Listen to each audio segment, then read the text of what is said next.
Hello Focus family, welcome to FPL Focus, and we are going to be looking at a game week 22, but it's a double game week 22. You've been absolutely brilliant everyone. We're on our road to 600 subscribers, so please do make sure you keep on smashing that subscribe button. It all does help. So we're going to be looking at double game weeks ahead and seeing which players would be the best, with a few stats in there, and obviously got to take a look at my team and see where I'm at, ready for the game week. Right, let's get into it. So here we are, here's my team. As you can see, my team has jumped up 200,000 places, now into the 800k regions. So absolutely over the moon with that, because it was that battle with the million all the time. So glad to move forward with that. And as you can see, got Edison in goal still, Ward's on the bench. Both not my most favourite options. I think Edison probably was a bit of a waste of funds, but he manages to get the odd clean sheet there. Whereas a lot of other goalkeepers in FPL managed to clock up a few bonus save points as well. And Edison doesn't really get kept that busy. So not the best, but I can't exactly move off him now.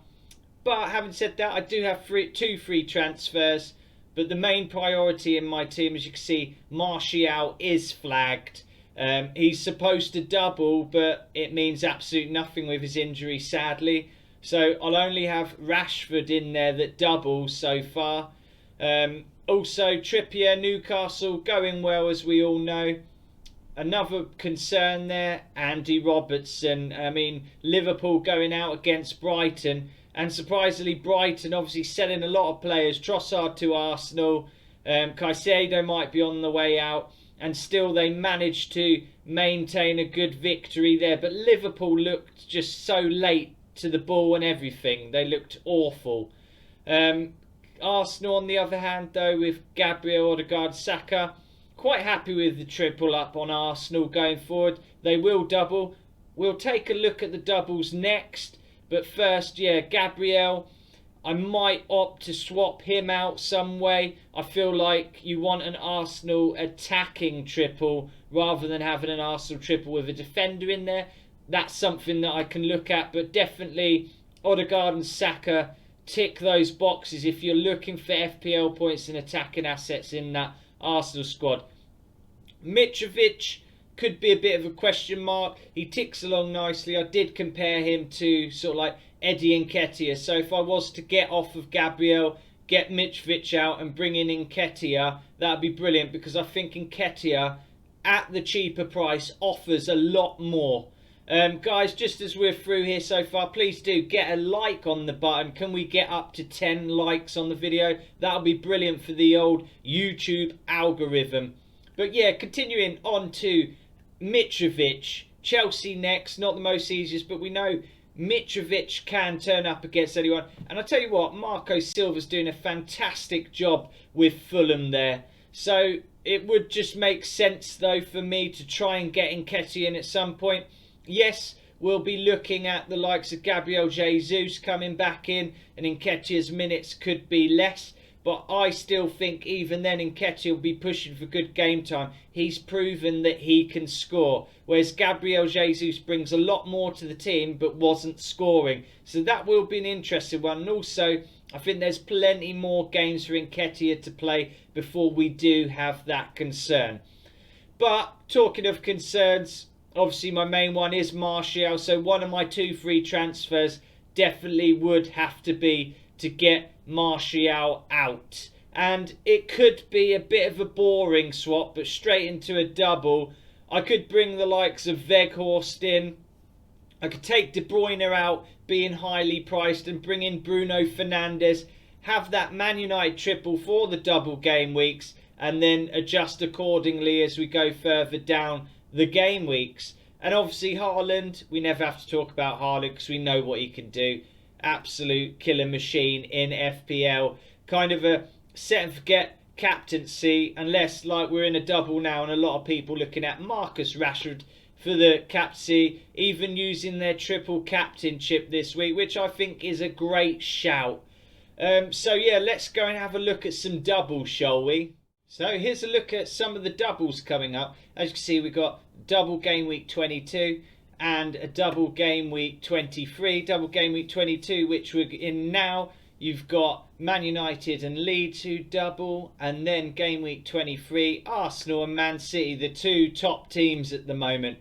So in regards to double game week 22, Rashford obviously leads the way there with his XG. He's been so impressive this season for England and Man United. His XG of 3.7 just goes to show how much he's expected to score. Amazing, on fire, and as we spoke about earlier, definitely the go-to triple captaincy chip captain, or just standard captaincy option for this game week. I've got Wout Weghorst in there just because he'll be involved in the attack, really. A poor XG of 0.1. All these stats are taken from FPL Data. Make sure you check that website out, fpldata.co.uk.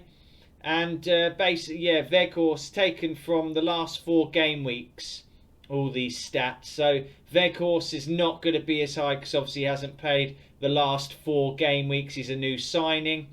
But I expect his build-up play and everything, and being a target man in the box, and Leeds normally do get caught out defensively, could be a good option. And it is just a placeholder just for the double game week for me.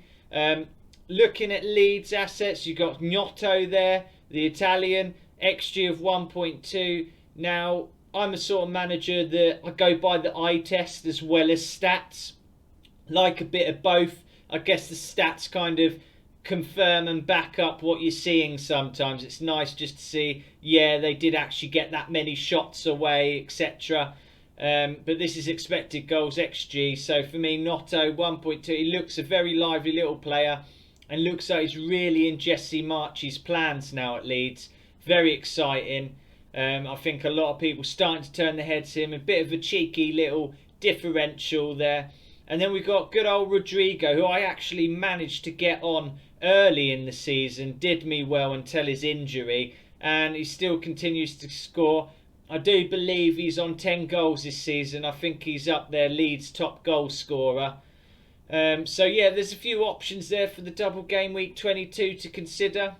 And then moving on to a double game week 23. So a lot of us probably will already have Arsenal and Manchester City assets in our teams.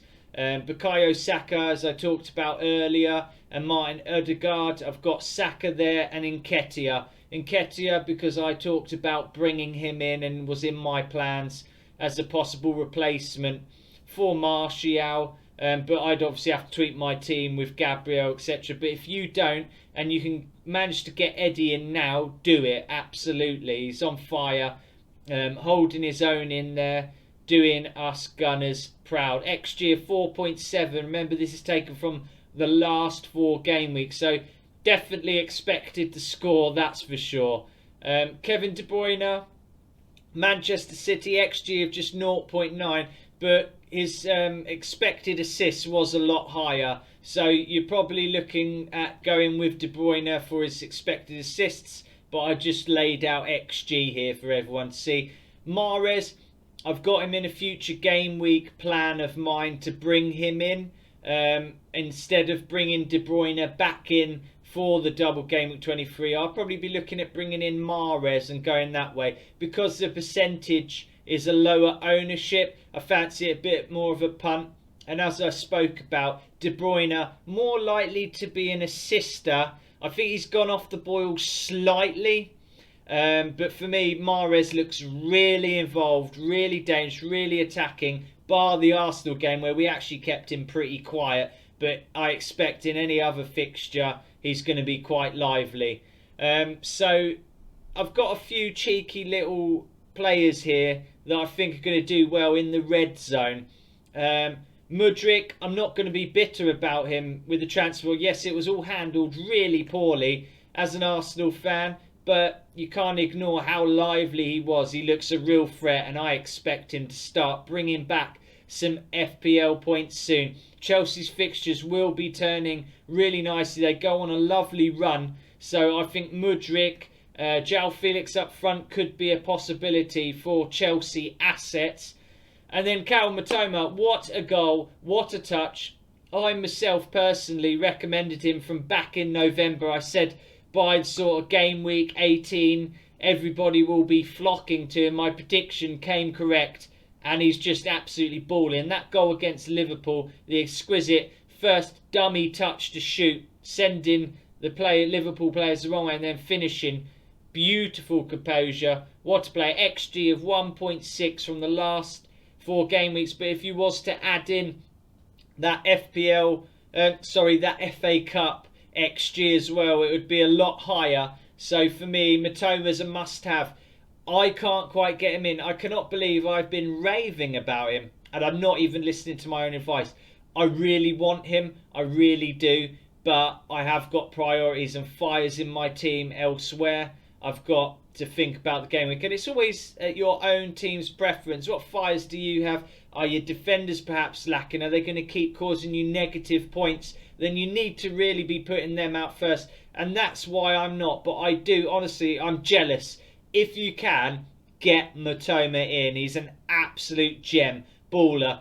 My prediction is that Mudryk and Mitoma are going to be standout wingers in this Premier League, and they're going to be the guys getting the points in. That is my strong prediction. I think Mudryk's going to really come out and start performing.